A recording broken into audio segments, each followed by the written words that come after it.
In this video, I'm going to show you how to register for an account on the Connect system and fill out your profile and log in. So I'm going to use the fictional band named Bob Along as my example here. So here we are in a web browser and we go to the website, which is connect.livermorelivemusic.com. And you can see from that we're not logged in as anything right now. But what we want to do in this case is register for a band account. And brings up the terms and conditions. These are basically saying the Connect system doesn't do bookings. That's between a band and a venue to decide to actually play at a venue and when to play and how much to get paid. That's all taken care of between the band and the venue. Connect doesn't do that. And it also says that the information you find on Connect is to be used for the purposes of Connect. It's not there so you can get a bunch of email addresses and spam venues with information about your band or sell information about venues or bands to anybody else. And if you use those terms and if you abuse those terms and conditions, you will lose your account and you will not use Connect anymore. So we take the terms and conditions really seriously.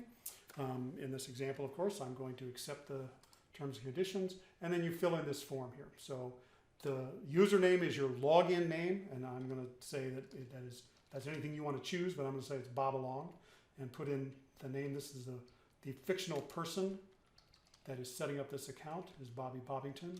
Whatever password you want, and verify that. Your email address, this has to be a valid email address. We're going to go through a process in a little bit to make sure it's a real address. So that happens to be it. And your cell phone number. Now you can put your cell phone number in or not as you choose. If you're a band and you have business cards with your phone number on it and you give that out to venues because you want them to call you to offer you gigs, then go ahead and put it into the system. But if you don't want the people who are on the system to know your cell phone number, it's okay if they have your email, but to have your cell phone number, then you don't have to put it in. It's up to you. I went ahead and put it in this example. Now this is the name of the band that this person is going to represent, and so that is Bob Along is the name of that band. And the website for Bob Along is that. So we're going to submit this form. And it tells me that we're registered. And the next thing that happens is it wants a verification code that will be emailed to you at the email address you just put in.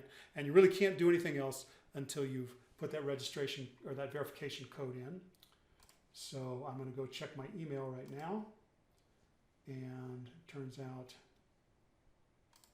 the code is 28, that. And then it tells me, okay, the email address has been verified, but now the administrators on the Connect site are going to go and check you out and make sure you're a legitimate band or a legitimate venue that should have an account on the system. This is just to keep people off the system who would be there to do anything other than arrange for gigs for their bands or their venue.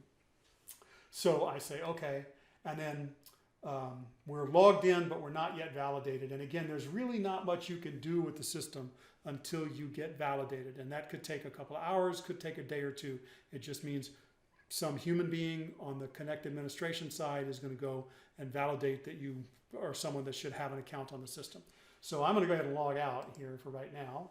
And then I'm going to do the necessary magic, which you can't see, to validate that user.